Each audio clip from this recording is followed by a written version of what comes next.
D'abord, la toute première chose que la Commission nationale indépendante des droits de l'homme, la CNDH, doit faire en cette période où nous approchons la campagne électorale, c'était d'abord de rappeler à ces leaders politiques qu'ils ont un devoir de protéger les enfants pendant des périodes particulières comme la période électorale.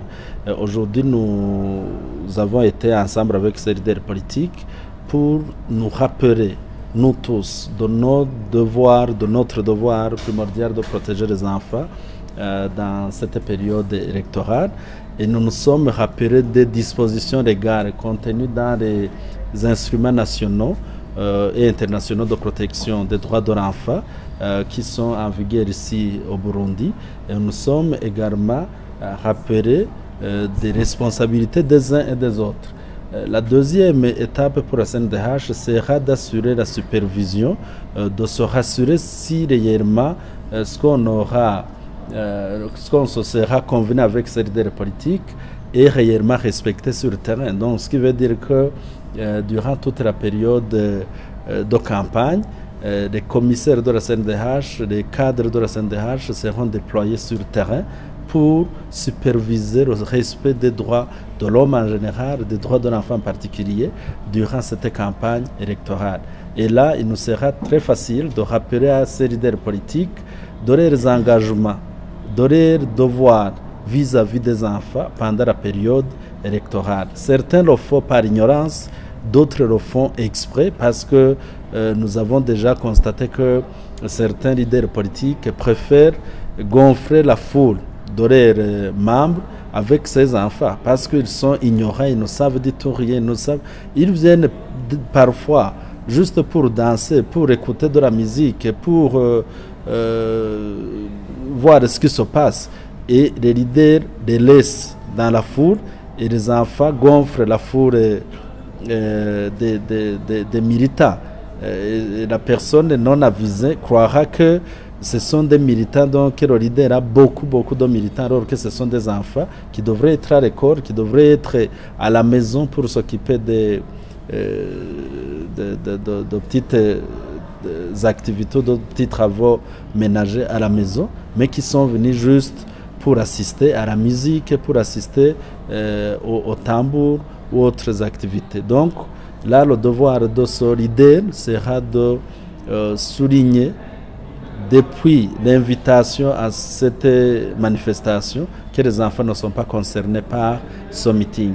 Et nous serons là pour observer le comportement de ces leaders politiques, mais également de les rappeler de leurs engagements de cette feuille de route qu'ils vont signer aujourd'hui pour le respect des droits de l'enfant en période électorale et pour ces élections spécifiques de 2020.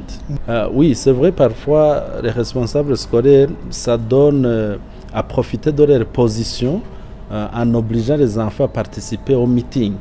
Mais aujourd'hui, nous leur lançons ce message, nous leur lançons ce cri d'alarme pour qu'ils sachent que c'est défendu, c'est interdit de faire participer les enfants dans les activités politiques.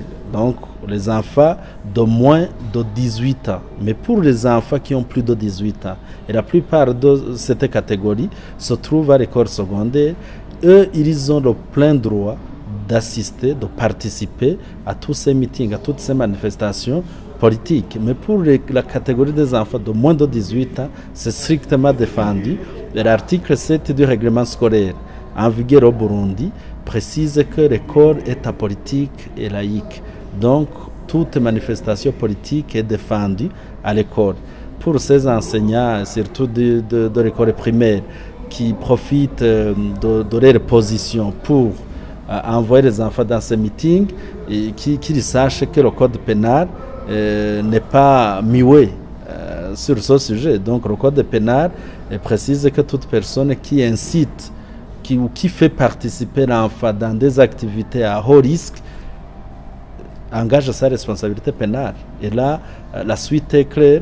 Donc, toute personne pourra intenter une action contre cet enseignant qui aura engagé les enfants dans des manifestations politiques en se cachant derrière sa position comme enseignant, comme directeur de l'école primaire. Mais la CNDH est une commission en charge de la promotion et de la protection des droits de l'homme sur tout le territoire national.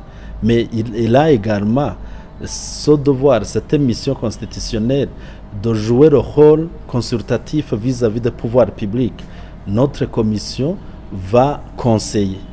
Nous n'avons pas de pouvoir juridictionnel, nous ne pouvons pas juger, mais nous avons le pouvoir quasi-juridictionnel. La commission peut convoquer des personnes juste pour des interrogatoires, mais en se limitant sur ces interrogatoires sans toutefois juger.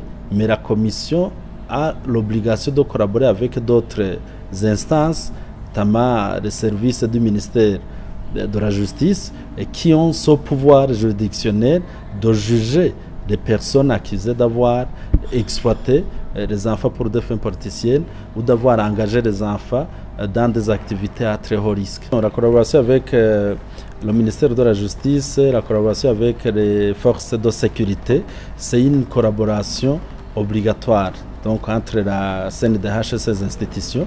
Et c'est d'ailleurs pourquoi les deux institutions sont représentées dans la salle. Donc nous les avons invités. L'atelier était destiné aux leaders politiques, mais les deux institutions étaient dans la salle parce que si la CNDH décide aujourd'hui de rappeler à ces leaders politiques des dispositions qui sont dans des instruments nationaux et internationaux ratifiés par le Burundi, ce n'est pas une nouvelle loi que la commission amène, c'est juste un petit rappel. Et quand on rappelle ces dispositions, c'est pour que les institutions en charge de faire respecter ces dispositions soient éveillées.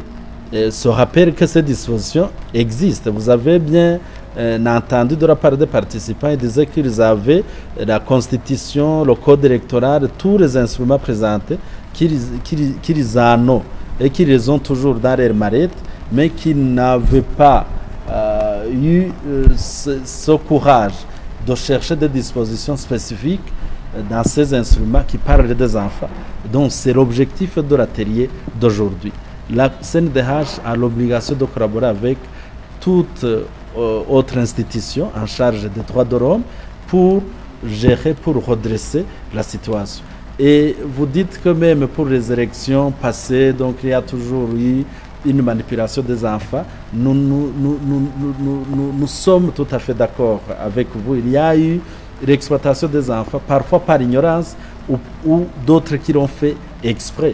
Mais aujourd'hui, si la commission se lève, si toutes ces institutions, le ministère de la Justice, le ministère de la Sécurité publique, le ministère de l'Armée, le ministère de l'Intérieur, tous ces ministères sectoriels en charge des droits de l'enfant se lèvent comme un seul homme, donc ces leaders politiques ne vont pas continuer à prendre cela à la légère. Ils vont finalement se rendre compte que c'est du sérieux.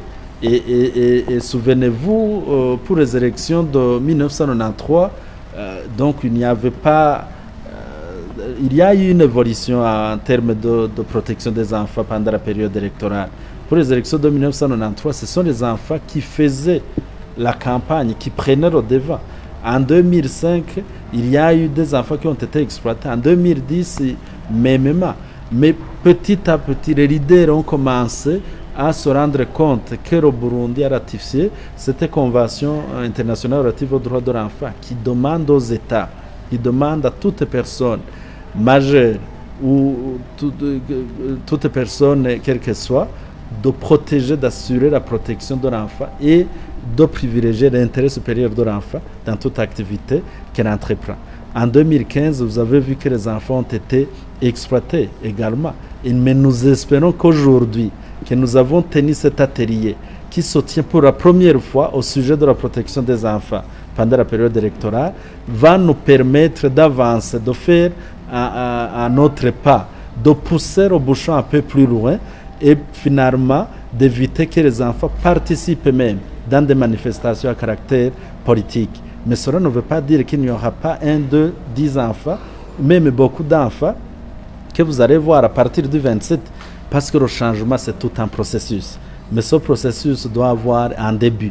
Et aujourd'hui, c'est le début du rappel de ces obligations. Et nous espérons que petit à petit, nos leaders nos compatriotes comprendront que ces enfants que nous cherchons à ce qu'ils soient protégés aujourd'hui ne sont pas des sous-hommes, ce sont des leaders en devenir. Si nous les protégeons aujourd'hui, demain, dans 10 ans, dans 15 ans, ils seront des leaders et ils se souviendront des efforts fournis pour les protéger, pour les maintenir à l'école durant les campagnes électorales. Nous avons beaucoup d'enfants qui ont abandonné les écoles à cause des campagnes électorales, à cause des fantas du boisson qu'on leur donne pendant les campagnes électorales et qui ont décidé d'abandonner complètement l'école et qui aujourd'hui regrettent. Nous ne voulons pas que les choses continuent comme ça, nous voulons que ça s'arrête et nous voulons que nous vivions réellement un changement en termes de résultats, que nous ayons zéro enfant qui soit exploité pour des fins politiciennes.